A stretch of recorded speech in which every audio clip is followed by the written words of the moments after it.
welcome back to the battle theater. The swords are polished, and the armor as well. We're gearing up for Game 4. After Immortals struck back with vengeance to keep their world's dreams alive, they will now enter into the battle arena to do battle again, gentlemen. And I think in this series, the draft is really important. I thought that Dylan Falco got a good bounce back in that draft. I loved the bands of Jhin, Sivir, and Cassiopeia. I feel like that puts C9 in a little bit of a difficult spot. Maybe even if they do the same draft on red side, if they're confident in Huni's ability to play Yasuo against Gnar. Yeah, I also feel like they kind of, I know, on Cloud9's side, didn't really predict what was going to happen there because they banned a lot of top laners. They were like, all right, he can't play Shen, so if they take Echo first, that's fine. If they take Shen, it's like, okay, what's going on? They don't know if they were completely ready for the Yasuo top pick to come through, and it looked like Immortals had figured out the strategy that Cloud9 was trying to run. Well, scratch that. They're afraid of GP in the first pick. That's something that's had to be banned on the red side every single time, which means one of the three that we just mentioned between Cassiopeia, Sivir, and Jhin will go through to C9 if they so choose. Totally changing up the bans. Actually hitting Jensen much more, trying to put him on something else that won't control the lane as well as be able to rotate and help if Pobelter can again keep him pushed in. Like we said, the Huni Yasuo was also gigantic. Is it that much consideration that Cloud9 take here to bring a ban to it? Probably not. And looks like it is going to be the Sivir, though. They keep that all 3 games so far. 4 games, I should say. Yeah, there's always a ban or two that I disagree with, and here I actually disagree with C9's ban of Vladimir before Immortals had a chance to ban Cassiopeia, because I feel like you can kind of force a ban there. But it's still going to be a Rek'Sai first pick for pretty much this entire series. Yeah, Rek'Sai first pick, incredibly common now, and just trying to hide things, and it's also very high priority. Meteos, you know, he's one of the guys who loves Gragas, but it's still also a big takeaway from Reignover. So this leaves a number of top lane champions. We still have the Echo, we still have the Shen, we technically still have the Yasuo. I don't really know if there's a heavy priority on any of them yet. It's curious to see if Immortals decides to very freely pick a lane here, because a lot has been left up. Yeah, I feel like Immortals are operating off of counter picks a bit here, where they banned out the Cassiopeia, able to pick the Vlad, and then they got a little bit countered by the Malzahar, but then they waited for the Shen to come through. So top lane isn't pinched too much, so I don't expect them to take a top lane champion until last round. Wow. Taliyah Jhin pick up first. They're going to blind pick the Taliyah, something Jensen also plays, but dwindling his pool a little bit more. And what's so interesting about the Taliyah is she was seemingly the highest priority champion maybe in the game 2 weeks ago. And then nothing actually changed on the patch, but Taliyah kind of disappeared from the picks and ban phase. So what that tells us is that means in practice for all of these teams as leading up to finals and the regional qualifier is Taliyah was losing a lot, and there were counters to the Taliyah gameplay. But they still see a lot of value in it, and it's a throwback to see if Pobelter can carry on the Taliyah. Yeah, a big counter to Taliyah is actually the Syndra that is banned away from Immortals, because it matches the pressure in the early wave clear, and then eventually has kill pressure level 6, very easy to take out a Taliyah, and you force her to take a summoner spell that's not Ghost, and maybe an Exhaust or something along those lines.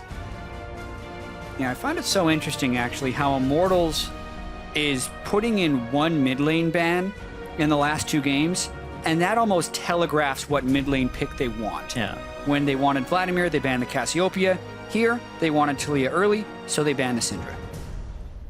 Ooh, and the Taric comes through as well. This was a pick that really helped out Adrian in that 5th game and allowed him to have a lot of skirmish potential. So this allows Immortals to pretty much draft anything they want in the top lane. Doesn't have to be a tank. It can be something incredibly squishy too. Right. And the Taric will be able to kind of cover that weakness in team fights. That's the ability they want to give Huni here, especially with the pressure on what could be Cloud9's game point. For the 2nd time in a row. Cloud9 now to round out their composition. The Cassiopeia was left up. You have to think that's what Jensen will go with as one of his tried and true. And a sneaky head back towards that Lucian. And if we look towards the North American LCS finals when Bjergsen and Jensen were battling against each other, Cassiopeia was picked blind a lot and had a lot of success there. And here you actually get to pick it directly into something you know, which is the Taliyah. I don't necessarily think this is a super favored Cassiopeia matchup by any sense of the word, but if you do get to late game, you're still going to be a bigger force than the Taliyah. Exactly. Better team fighting and not as reliant on skill shots where the mobility comes in and people with higher boot levels and stuff like that. So it's harder to actually land those skills as Taliyah, whereas Cassiopeia, point and click. Okay, that's more like it. I was like, is he really going to pick Shen? The Yasuo seems like the most logical choice here. This way they can maybe even chain some Taric stuns off of Yasuo just dashing into the team. I think this is another one of these compositions that actually fits Immortals' style quite well. Yeah, and there's so many things that actually set up the Yasuo, the seismic shove from Talia, also the Gragas body slam and the ultimate. So Huni, once again, team composition can supplement what he was trying to accomplish and actually enable him. I'm very interested to see as well. Huni can play the same type of game that he did with Shen's sword with Echo's Time Winder if he's fast enough in that pull. So it could really go Huni's way again if he understands that matchup right away. We saw it happen last game. We saw it happen all across the map for the first time in this series for Immortals. They're coming in with momentum now, here to keep the series alive and keep that spot, the 3rd seed at Worlds, alive here for themselves, as well as Cloud9 fighting to get back to that position. Yeah, I find it slightly interesting that Sneaky is not going for Ashe, even though he was the most prolific Ashe player throughout the regular season. It just kind of goes to show that both these coaches have so many different ideas of what they want to go with. The drafts have been so different in all 4 of the games so far this series. Right, in that situation, Tom Kench not being picked, you already saw Taric, so the Ashe could have worked really great there. You just have to deal with Cosmic Radiance after that. Both teams know what they're doing. They know why they picked it. We'll have to see how they perform now on the Rift. It's starting to get to that endurance moment. Who can last a little bit longer here? The games have been quick at 30 minutes, but they have tested the teams to the max so far. And right now, Immortals seems to be on top of that game. Cloud9 and Immortals entering back onto the Rift for game number 4. Yeah, we are approaching the 9th postseason game. These teams have played against each other in the past 2 weeks, so they are very familiar with each other and each other's champion pools at this point, and they have played each other very close.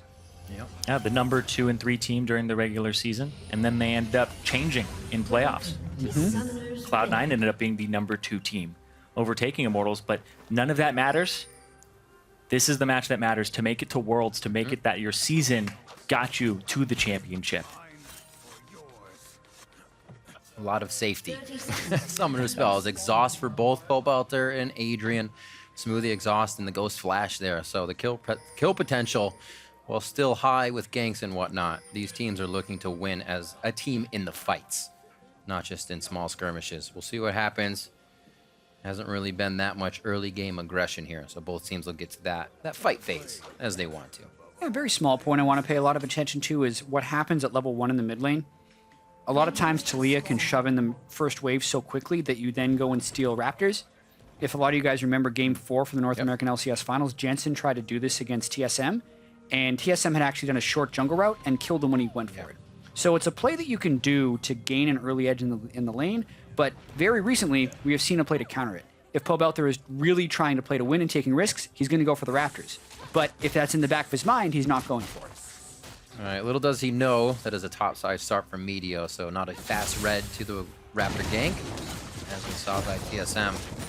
Seems like they'll just kind of back up out of this one. So it would be safe for him to go for it, but there's no way of really knowing that aside from just guessing that Meteos is going to be starting on the blue side. A small advantage previously if you played Talia. Now something you have to think twice about. Still clearing the waves as he stood, working that ground, looks like over towards his right side. Yeah. Just playing the lane Easy. conservatively. Well, immediately, the top lane skirmish, the matchup here is just back and forth. This is honestly a little bit of a Echo favored matchup when it's AP versus crit chance. Has a lot more ways to just heal himself and get out of there, and you're relying on landing your knockup as Yasuo. But when it's all tank, Yasuo actually has a fair edge. See how Impact takes to this matchup. The Shen one obviously not working in his favor, but as the analyst has said, bringing a little more damage to the table this time so he can be more impact, if you will. Yeah, and I actually think that the Gnar ban that Immortals picked up after Game 2 is incredibly crucial against Cloud9. It has been that all-around great champion for impact. They first pick it for him whenever they can. Not whenever, but most of the time when they know that it's something that is not contested, they will take it. It is a high-priority champion for impact in the top lane. Oh, man. Take a rock back. Pobelter's been hugging that top side. Oh, Adrian. Like Jensen just gives it right back to him. Adrian one away from getting locked down, so it looks like Cloud9 fighting back with a bit more force here and able to with this bottom lane in Game 4. Yeah, really getting the lockdown on the crowd control. The early laning phase, though, for the Yasuo and the Echo isn't really much different than if they were still the assassin-type builds that we used to see matched up in the mid lane.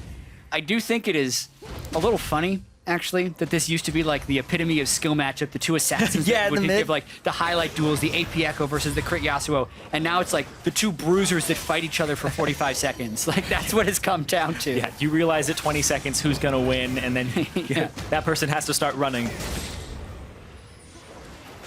Teleport can move really early faster. on, yeah. To save this blue for the Rek'Sai.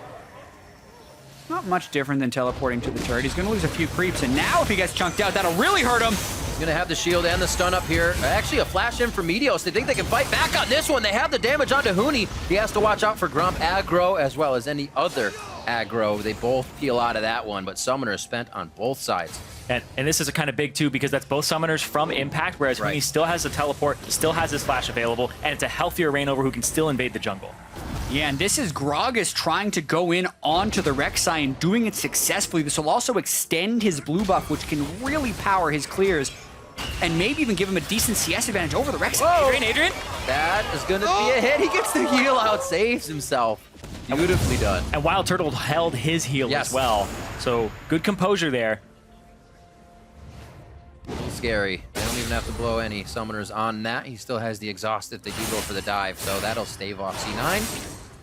Impact having a bit of trouble in this lane, but more so, Huni's just aggressive. The CS still looks all right. Yeah, Impact had to use all of his corruption potion stacks just to stay, and then he realizes he's gotten harassed out so far. He's going to lose a lot in that top lane and be in a pretty large deficit. A little bit like I thought was going to happen to Immortals there with Adrian being low, but they've actually been able to stave that off and keep Wild Turtle in lane with what looks like a pretty easy recall back for Adrian. Yeah, and this is a wave that's freezing towards Huni. So not only does he get to even have the option of pushing it to the turret and denying CS, he can just have this freeze on himself. The invade from Reignover that prompted the teleport from Impact has some pretty far-reaching consequences in this game, because not only did we actually get the steal for Reignover, it applied the teleport advantage and is been a direct consequence for about 15 unanswered CS on Huni. It's essentially equivalent to a kill. Yeah. Oh, you can also see this game, just for the Yasuo players, maxing E first instead of the Q, which he was maxing before. Right. Going for a little bit more mobility to try and dodge things and keep up with the Echo and apply some magic damage on top. Still tanks, but still play that mechanic fight as well whenever they can. As they level themselves up, still going to be pretty brawly. Oh man, almost double his CS already. This is a lot of creep damage there, though.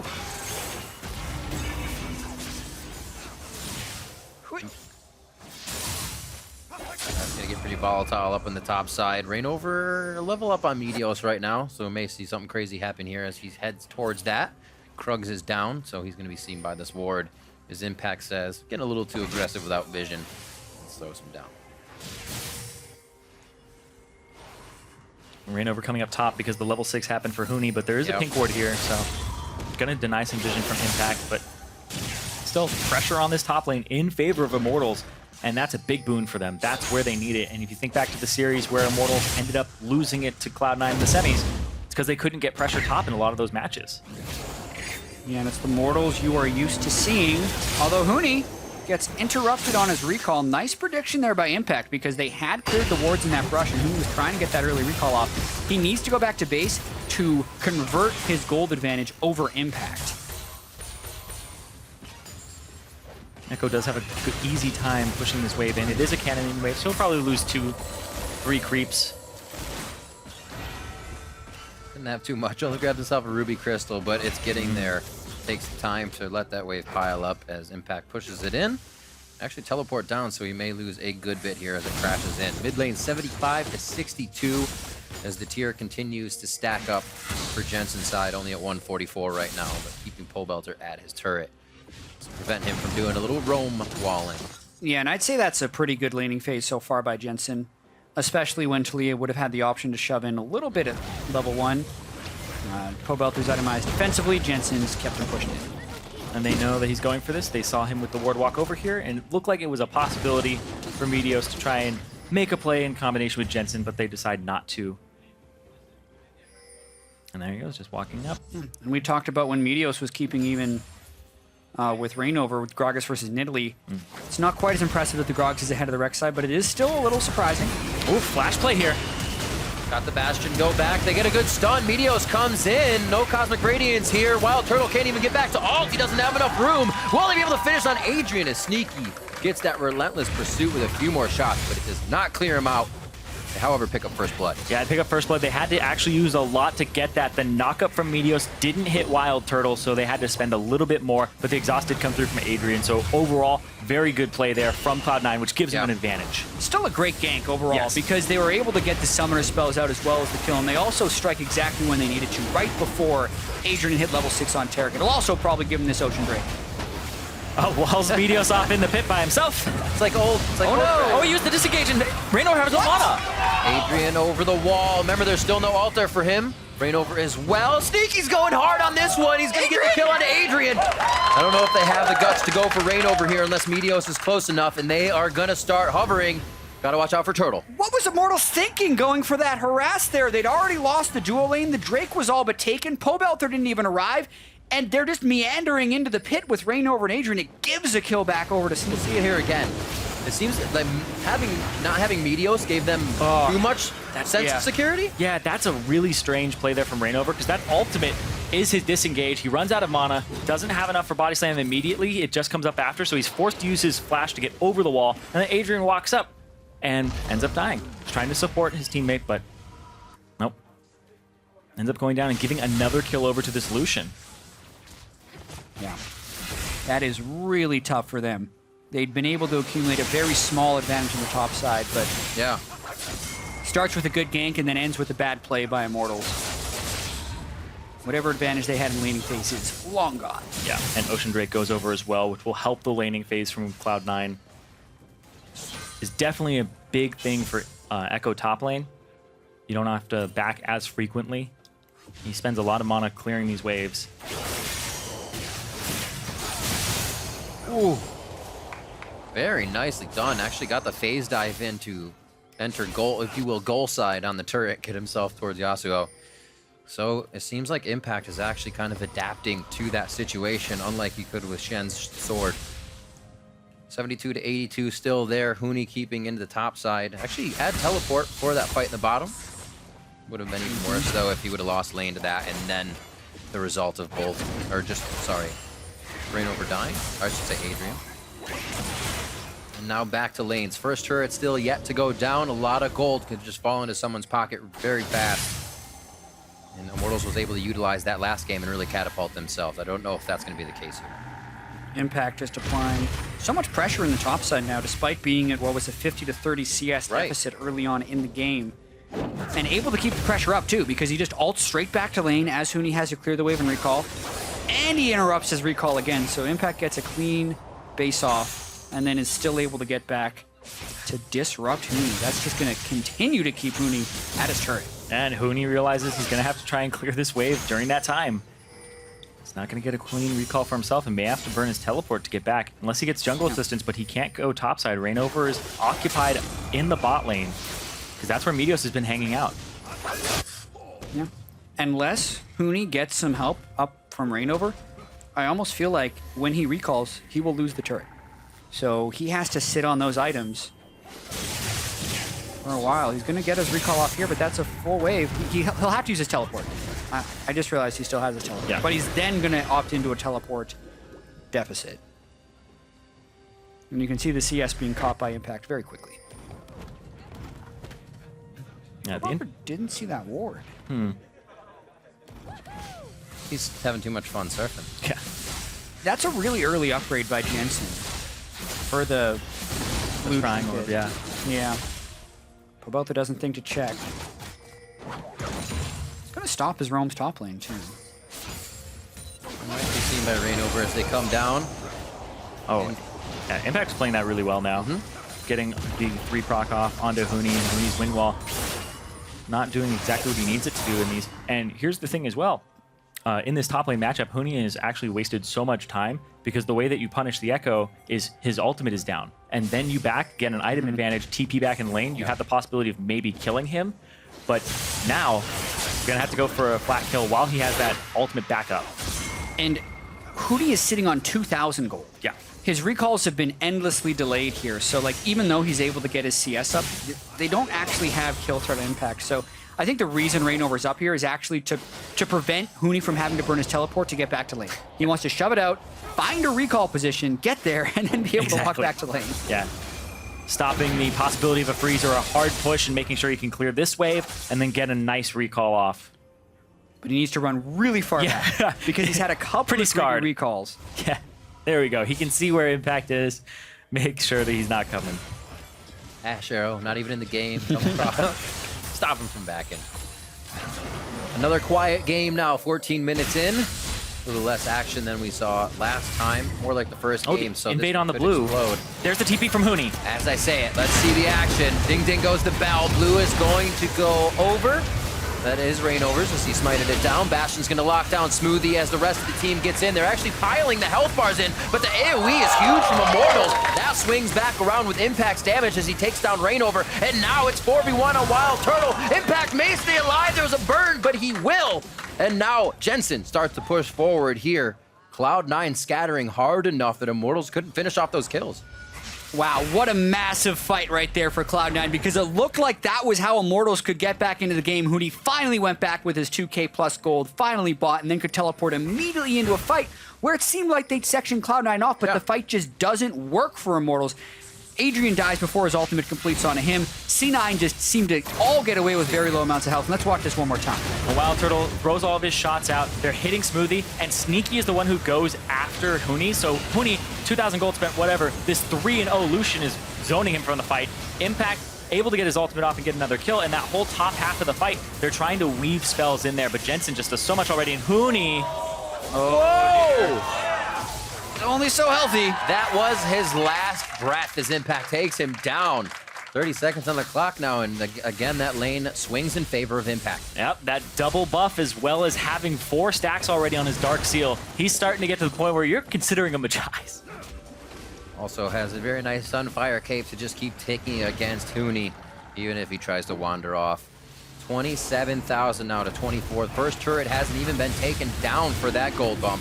And now Cloud9 is starting on the Infernal. Perfect Drake for them to have at this time as well. Uncontestable with the way Immortals is right now. They're also going to lose that first turret to Impact, and things are looking really good for C9 and their chances at Worlds. Yeah, and if Immortals can no longer duel in the top side, that is a big deal, because that mid lane as well, you just saw that exhaust go down. There's so much pressure here from C9 that, oh yeah, he was half HP trying to get a good back.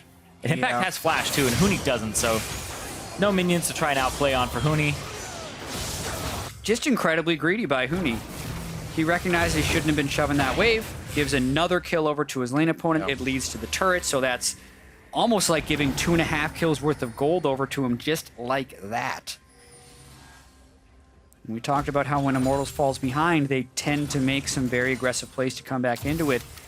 They made that aggressive play to try and stop the C9 invade, and the cost of that was massive. It's now 4,000 gold at 17 minutes, and they have to be able to come back if they want their season to continue. Like Hoonie with that lane pushed up, doing a little ward clearing duty as well as vision setting, but still, Cloud9 not in any position to be ganked with themselves in the lead here. They're pushing up slowly, they're not going past their boundaries and really not leaving Immortals any openings here in this, I'd say, almost mid-game now that the turrets are starting to gold down. Bot lane will be the final outer one, or sorry, second outer one here, as mid lane will be the focus now for Cloud9. Now those early kills that went over to Sneaky really helped him out. He's able to abuse that and hit some items, power spikes a little bit earlier, have a 30 CS advantage, and then that transition into the turret eventually. And right now, Impact gonna try to stun. Getting pulled out their slash, very nice phase dive and parallel convergence there. Pulled out their has to respect it, so you can see now Cloud9 starting to flex their muscles a bit. Not really having a minion wave, but still trying to dish out big damage. Yeah, Cloud9 already killed the outer turrets in the top and the bottom lane. They're now rotating towards the mid lane and just trying to shove down as quickly as possible. 5,000 gold is the lead right now, and they're still looking to extend it. They have been closing games so well, and it's on Immortals to try and make a play. You're going to have to against Immortals. They're the one that can turn a game around on its head. Here, Cloud9 looks to put the nail in the coffin a little bit more. That's going to be Pobelter down, so they're missing quite a bit of DPS in the fight. Now on to Adrian. There goes the support. Who needs the last bit of damage they can really muster up here as Turtle is not there, and they drop him as well. 9-1, 18 minutes. And an absolute disaster for Immortals. They give up even more off of a play that they were trying to make, and now Cloud9 are in a prime position to start gaining an even larger advantage and moving closer to Worlds. Wild Turtle was not even with the team when they went for that play, so they opt into a disadvantaged fight just from a numbers perspective. The outer goes down, the inner goes down, 4 turrets to 0, and a gargantuan lead for C9 in a clinching game to go to Worlds. Pobelter had used his flash previously. He ends up using his Weaver's Wall to get in. Jensen actually shows up here. You think he's sectioned off from the fight, but nope, he comes in from the side. He's actually going to flash over the wall to join in, hits both Rainover and Huni with his ultimate, so they can't continue on to Meteos, and by that time, it's already Pobelter dead. The Cosmic Radiance can't go off because Adrian was a little bit late to the fight in the first place, and Immortals seemed like they weren't all on the same page. Yeah, Jensen and Impact did a bunch of work in that fight for C9. At the beginning of that sneaky and smooth, they were actually in the blue buff of Immortals. They ran all the way across the mid lane to make it in there to finish off the fight from them. So at the very onset of the fight, Immortals did have a numbers advantage. They just didn't have the damage to deal with Jensen's Cassiopeia and Impact's really strong Echo. Also just kind of saying, oh my gosh, Meteos, there's 1 or 2 here. Let's ult Meteos with the Yasuo ultimate. Kind of lose a lot in that as well, and they have no follow-up to it. Meteos was able to crawl out, and now Cloud9 are right back at the front line and ready to push against Immortals. 9-1 here with a dominating lead. There could still be a separation fight. There's a lot of conditions where Pobelter can create something that is big for Immortals here in a skirmish, but it's got to have to be almost perfect. Yeah, and they have to execute so cleanly, and they have to get over what is probably running through their heads, because they were the #1 team in the spring split, the #2 team in the summer split as far as the regular season goes, never even making a final, and 33-3 is their cumulative regular season record, trying to make it to Worlds. They might catch Jensen! This is one thing they need to start doing, is dropping C9 members so they can grab more control of the map, but now it's 1-for-1, and C9 start to push back a little bit harder. Immortals have to take position once again on their side. Yep, Huni charging up his ultimate, making sure that he'll have those Qs ready. And Immortals strike swift and hard. They pick up Jensen, but they give up Rainover in the process, and they need fights kind of like that, but that's the right idea. Yeah, a net neutral isn't a bad thing for them when you're 8,000 gold behind, but when they extend their main playmaking spell and still have Rainover go down for the trade, it's not going to help them get back in the game. It's also a testament to how much Cloud9 has been able to improve. They were the 3rd place team in the regular season, but they lost in the quarterfinals in the spring. They make it all the way to the finals in the summer. They destroy Envy yesterday, and then they have to go up against Immortals, who, as we keep saying, throughout the majority of the regular season, it was almost an afterthought about, oh yeah, so Immortals are going to go to Worlds, and who else is going to go to Worlds? But now it could be Cloud9 over Immortals. Even then, it was like MSI. All right, Immortals looks really strong coming into MSI. Oh wait, gets knocked out. Maybe the same story here for Worlds. And you think about Cloud9's journey like you were talking about, the team didn't really have a lot of coordination. They've come together, and even on top of that, Cloud9 have really shored up a lot of their weaknesses. They were one of the lowest cumulative kills per minute team in the league, #9, and they got it together, and they're able to play the style that Immortals is trying to play, where they can be brawly and they can have early advantages, and they play proactively now. It's something you need to have as well, because closing out these games is exactly what you're going to need to see from these teams at Worlds. It's something that usually always plagues a team at one time or another, where it just goes too long and you're not able to close it out. Here, we're going to see if that can happen for Cloud9. Immortals, as we said, still in a position to make something happen for themselves. 8,000 gold lead looks pretty good for C9 right now, though. Yeah, already being able to down the 4 outer turrets. They haven't allowed Huni's Yasuo to get going. Both of Pobelter's Weaver's Walls have backfired, and Sneaky is 5-0. So all of those things are very beneficial for Cloud9, as they will most likely start baiting around Baron. Yeah, the 7,000 gold lead is about the time where you would want to do that, regardless of the time on the in-game clock. And they've had Drake control the entire time. And there's just been a lot of flubs here from Immortals. Rainover going in on the Drake and trying to steal it with a barrel, and then having it backfire onto Adrian and blowing a lot of summoner spells. Cloud9 have been punishing summoner spell usage very heavily in this matchup. Throughout the series, they've been able to catch Immortals out of position in all games except Game 3, where Immortals had a pretty strong bounce back, but it prevents Immortals from being able to group up for the positive plays. Currently, though, most of Immortals' summoner spells are up. It's just they don't necessarily have the items they would need to try and pull off the play. Still waiting for the heavy use of exhaust in these fights. It can really throw Cloud9 off if they think they're going to be finalizing kills and go too deep, because against this composition, that's how you get locked up, and that's how Turtle starts coming up with kills in Huni. Yeah, but Pobelter has had so much pressure on him from Jensen. We've seen him blow his exhaust in lane multiple times already, because the Cassiopeia just looks like he might flat out kill him. The threat is becoming very, very big. Immortals are kind of having to react here as Cloud9 pushes on them a little bit harder. Locket of the Iron Solari finished up now for the side of C9, and it's really not too much of built, or at least the Aegis is built on the side of Adrian, I should say. So very close to having those shields. Everything they can get in these fights is going to be huge. Cloud9 only pressuring down more. No, Impact's going to get this one. Gets himself in a bit of danger here, and he's going to try to walk his way out. No teammates to help him on this. Steel Tempest misses. A little bit too aggressive there. Yeah, thought he was going to go back over the wall to get out. Flash is late. Baron's going to go down in this tussle towards the bot side. The empowered recall. Done. And now he gets out. Oh man, Impact with a cheeky play to invade. Doesn't even die. Gets the flash out of Huni. Meanwhile, all of C9 doesn't even need to worry about baiting around Baron. Really nicely done. And it looks like Pobelter once again had to use his exhaust. If he got jumped on at the blue, wasn't expecting that, and then ended up having to blow his summoner spell when he got chunked to half HP. He also had to kind of abandon the scene of the crime and back up. Thought he might die there, whereas Clooney maybe could have used a little bit of help, but the Baron was being taken simultaneously, and that's something Cloud9 have used a whole bunch. As soon as more than one person is on Impact, you can go take an objective, no problem. He's really good at stalling and wasting your time.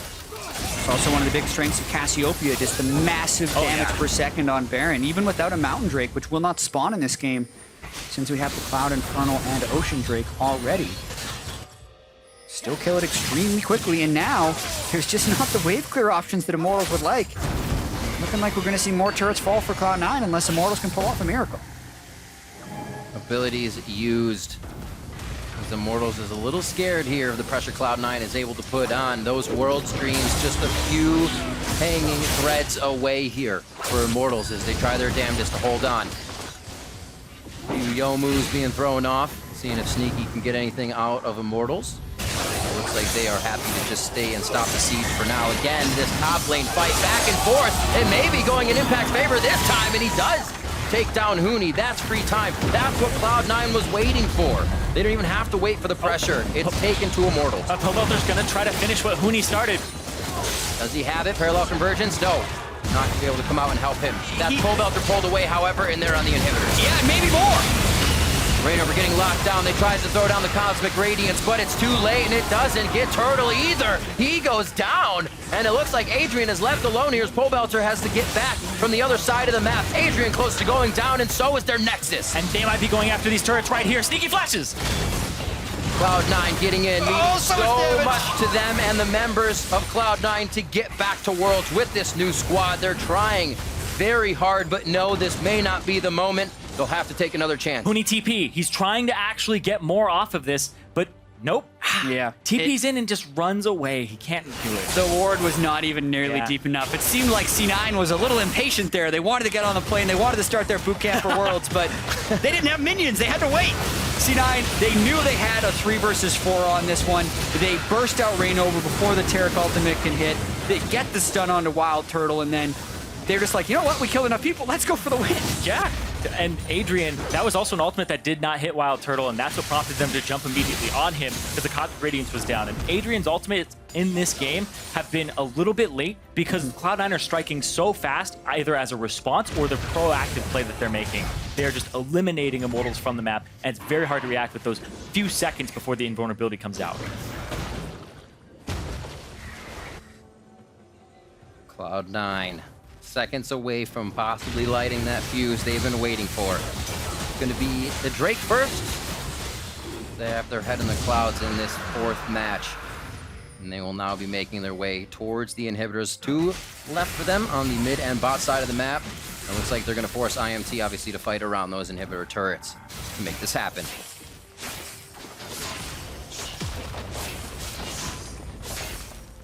Not much Immortals can do right here. They really don't have... You can see already, Impact was able to solo out Huni. Yeah. Pobelter wasn't able to snowball the game. Jensen's Cassiopeia is a monster. And that's not even talking about the guy with the most kills, Sneaky. Already with that mid-game power spiking build completed. Really looking to shred down Immortals. An inhibitor already down. They don't have the Baron, but that doesn't mean they're not looking to make a play. Yeah, Jensen very fed right now, as well as Sneaky, those 2 damage dealers very high up there. And then the split push build is online from Impact. Like, Immortals right now have a lot of work to do in terms of stalling. Yeah, the next Drake is Infernal. They could actually get their 5th Elemental Drake if they wait. Baron would only be a few minutes after that. If they're looking to initiate, they might want their Summoner spells. Meteos would want to be able to flash on Burrow to get a priority target. So besides it being an ace, I actually may not have time to describe what the fight would look like. Cloud9 may be forcing Immortals' hand in that sense. It looks like they back off for now. What would be the perfect fight for Immortals here? What is their entry into a fight, or is it waiting? The perfect fight for Immortals is being able to kill Jensen before he can get any damage off. And it's even better if they can get Jensen and Sneaky in the knockback. But then the question with the knockback is, like, where's their actual follow-up burst afterwards? Because I'm imagining a world in which Reignover ults both carries backwards and Huni then ults on top of them. That might not actually be enough bursts to kill both people. If it was, though, that's the ideal fight. It pretty much has to start with Reignover, CC chain into Yasuo, into Taric, and just kill both carries right away. They actually do have a fair amount of CC here. You can throw in the Talia and the knockback on that. And Wild Turtle, he actually has the largest disadvantage and discrepancy between himself and Sneaky. It's about 4,000 gold right now between the 2 of them. And he's the one that needs to be bringing that consistent damage in the team fights right now. So you're talking about maybe they'll kill 1. It's very hard to kill 2 with the state that the Jhin is currently in right now.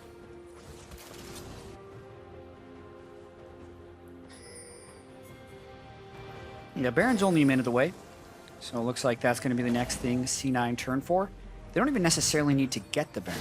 They just need to draw Immortals far enough outside of their base so that they can get an engage on them. And they got to be feeling pretty excited right about now. Being able to make up for their defeat in Toronto to Team Solomid, that could have clinched the #1 seed for them. If they win here, they'll still be going to Worlds, but they'll be going as a Pool 3 team, actually. Yeah. Which means their group is most likely more difficult. No possibility of a wild card in your group. But even so, a lot of people have been saying C9 is the best team in North America, at least from practice leading up to the finals. Definitely, their 2nd place finish is well-deserved. This is the 3rd place team, as we were mentioning earlier. They're playing against an Immortals, and if they can beat them here, super well-deserved, and they catch Pobelter. Meteos wants, oh my god! Pobelter gets melted, and the rest of Immortals can't even act on this fight as Cloud9 engage. You were saying they gotta catch him outside the base, and that's exactly where it happened. Anywhere outside the base is Cloud9's map. Wild Turtle calls down the curtain. They're going for the top inhibitor. There's no show to be seen. They're going for the top inhib. Oh, what a nice catch there. They just blow Pobelter away before Adrian can get his ult off. Again, every single time, Cloud9 are going to try and go to Worlds again with this push. One Nexus turret down, Cloud9 with their eyes on the prize. And they're looking to make it happen. 32 minutes in, the games have been very even across the board, back and forth. Immortals able to grab one, but Cloud9 looking to clinch the victory. They're leaving on a jet plane. Cloud9 are your 3rd seeds for NA at World. Meteos returns to the NALCS and makes it to Worlds. in his first split. The 4th year in a row the Cloud9 organization has made it to Worlds every year of their existence. They keep the legacy alive as the second most dominant team in all of North America. Most Worlds appearances, most Finals appearances behind TSM. Incredible for C9. The team has come together in such a strong way throughout this season, and the devastation we saw last week from Jensen is an afterthought. They are elated to be going to Worlds. Exactly, the elation that he is feeling now. After that, in North America, we'll be sending the same 3 teams as last year, but they look very different.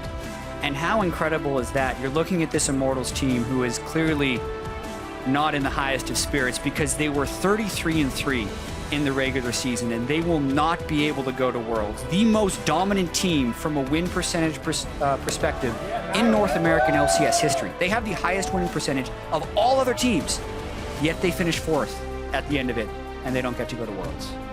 And the semifinalists from last year will not be returning.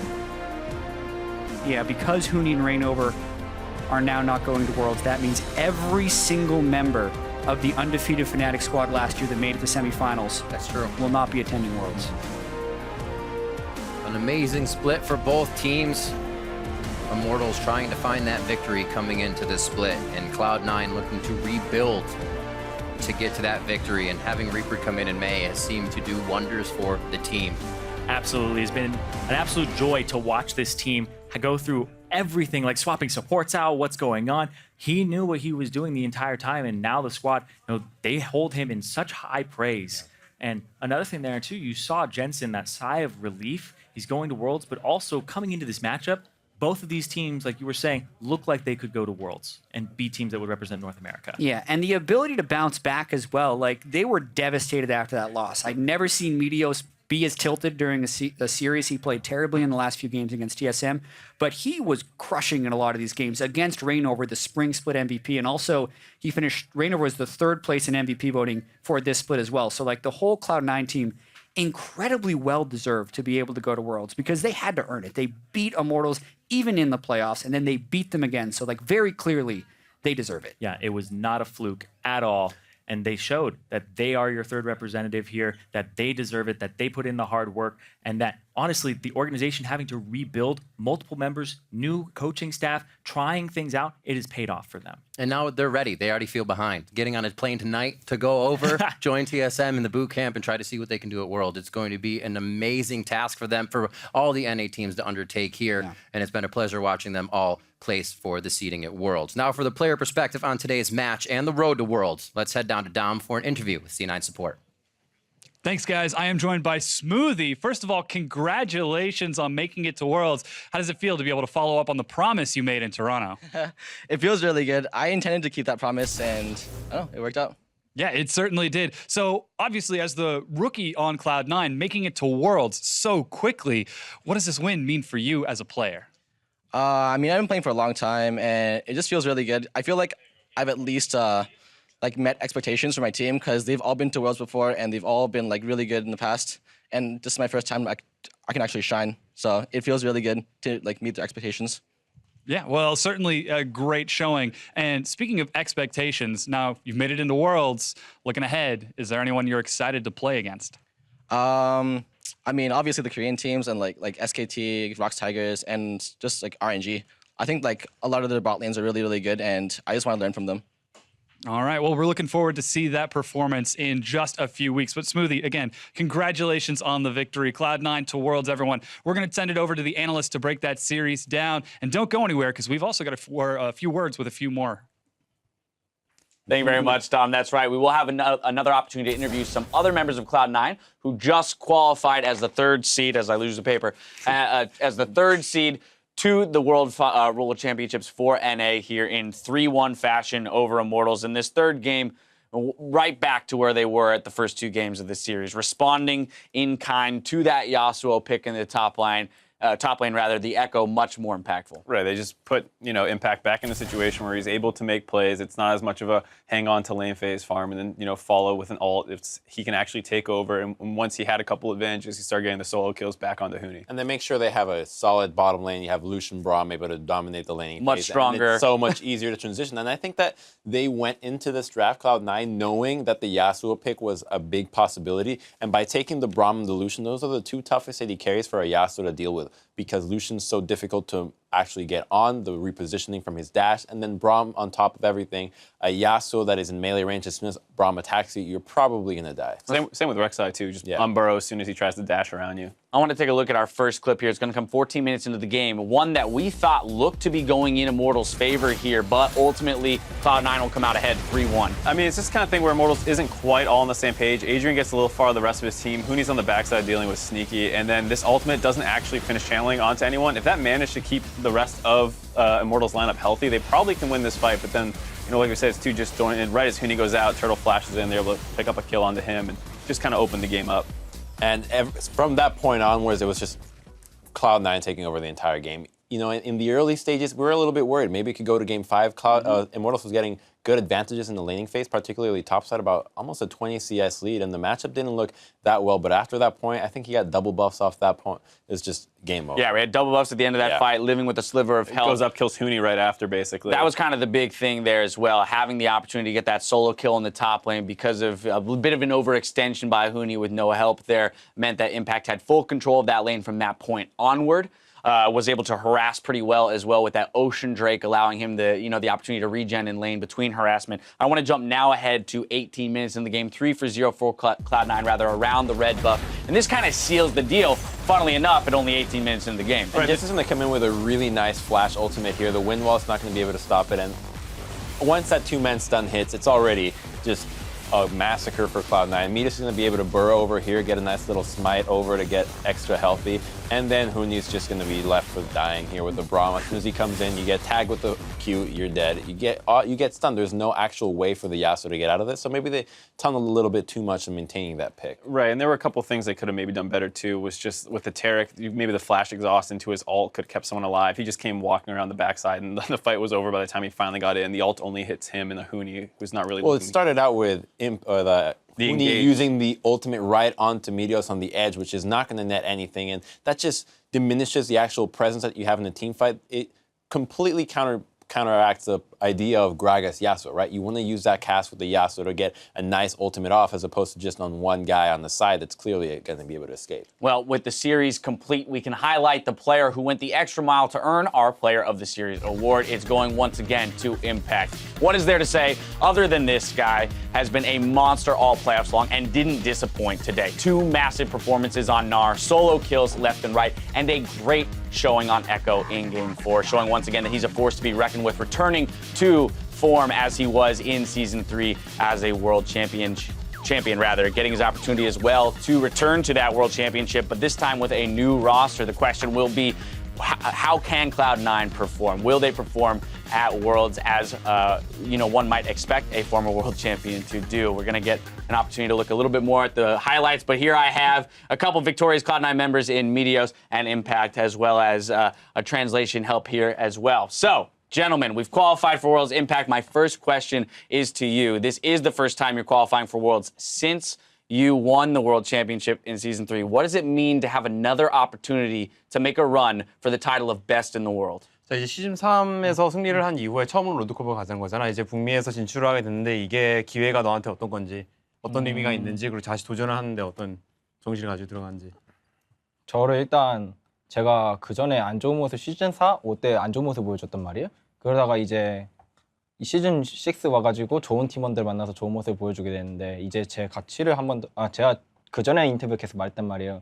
제 가치를 증명해야 된다고. 이번에 증명할게요. 진짜 온 것 같아요. So season 4 and 5, I have been slumping a little bit. I wasn't able to prove myself that much. But season 6 now, I have great teammates and a great environment to show off my skill sets, and I have recovered my form as well. And I've said multiple times in interviews that this is a chance for me to really display my worth, and I think I have given been given the opportunity to do so. Now, one of those team members is standing right next to you in Meteos. Meteos, very similarly, you took a step away from competitive League of Legends, and here you are in your first year back on the, the LCS stage, re-qualifying for Worlds, having your next shot at making a run for the championship. What does it mean for you individually in your journey as a player to re-qualify for Worlds? It means a lot to me. I think this is the first year where it feels like I really deserve the World spot.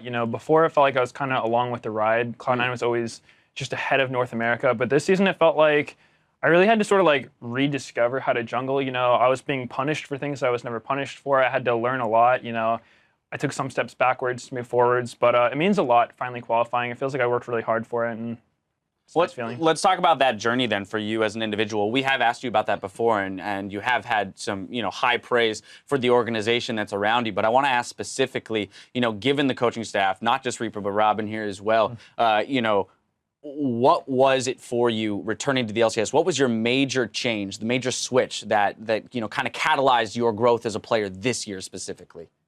I think that the major thing this year was just that I was able to realize the things I was doing wrong. Before, everyone would tell me I'm good. I thought I was good, but then coming back, I realized I'm not that good.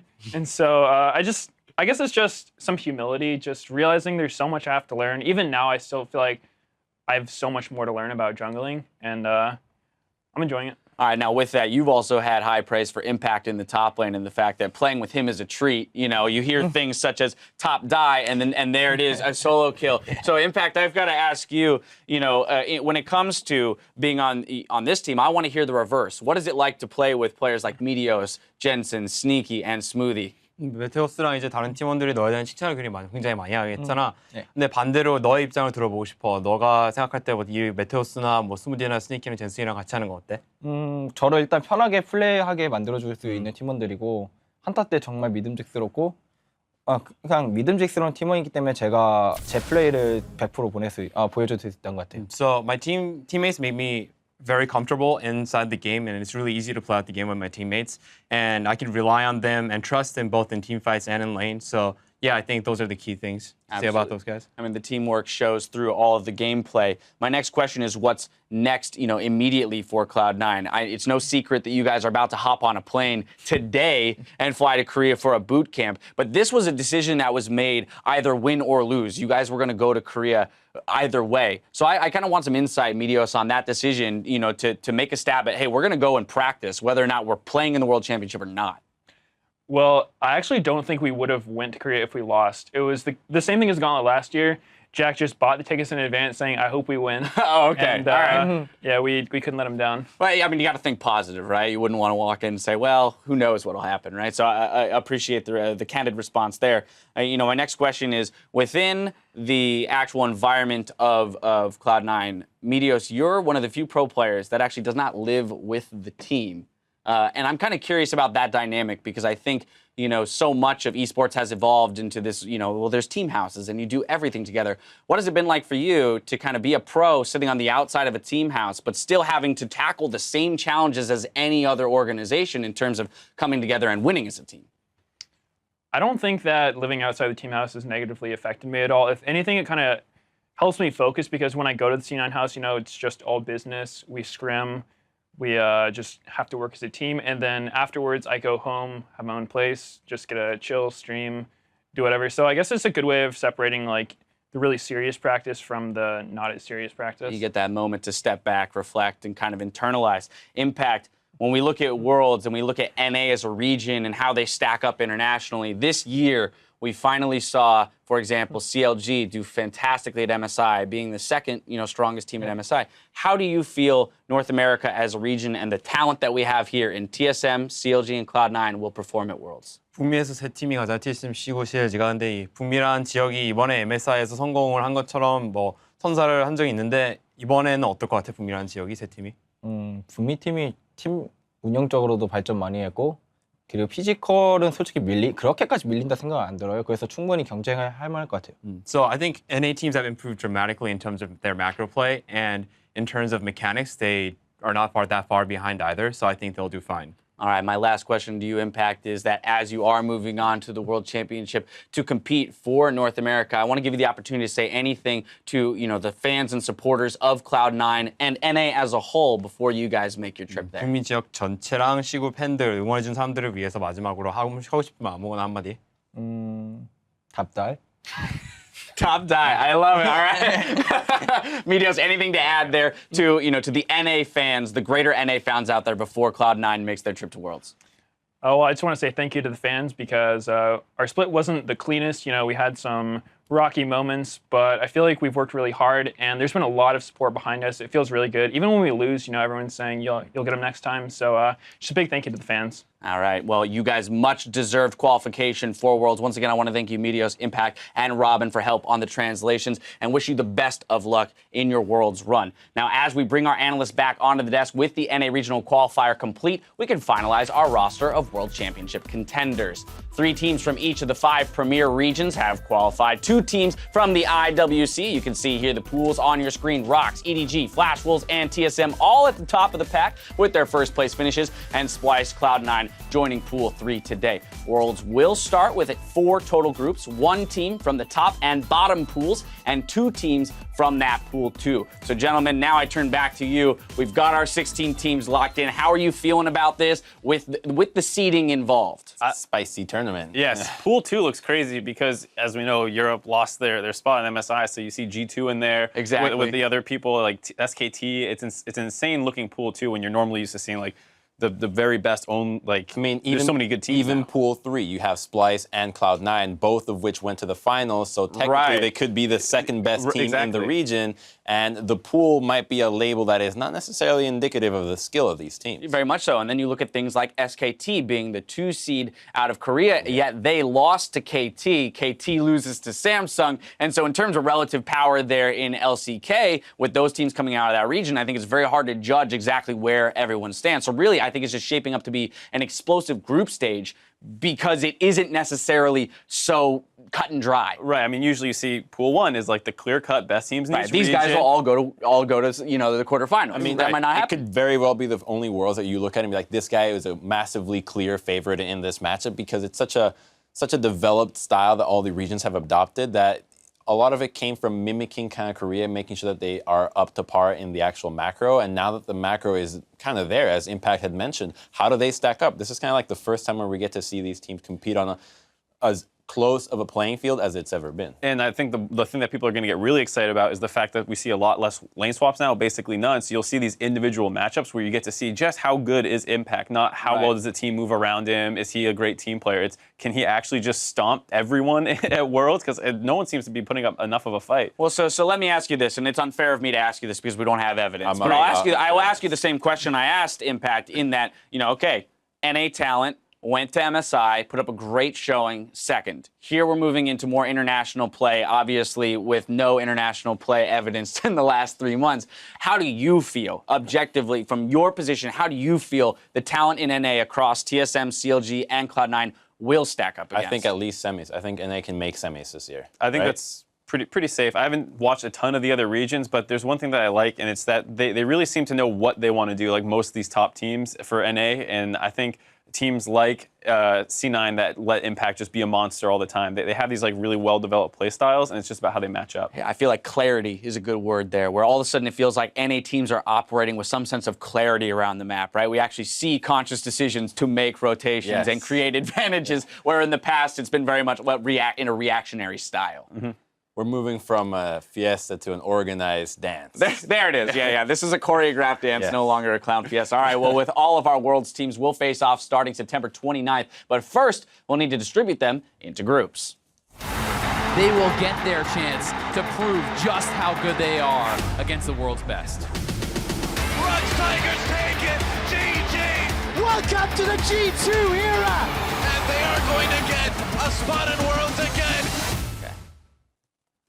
Now, the 2016 Worlds Group Draw Show will be broadcast live from Los Angeles on Saturday, September 10th at 11 a.m. Pacific, where the 16 teams who have won their way into the World Championship will discover their opponents in the San Francisco group stages. Now, be sure to join us for the festivities by reserving your seats today. Some tickets are still available for the group stages and semifinals in New York. So head over to lolesports.com/tickets to secure your spot to the World Championship. That's going to do it for us on stream, but Zyrene will be hitting Facebook Live with Sneaky for a Q&A in about 5 minutes. So head over to facebook.com/lolesports and bring on your questions. That's a wrap in NA. So on behalf of myself, the casters, the analysts, and the entire live broadcast crew, thank you for watching, and we'll see you in San Francisco.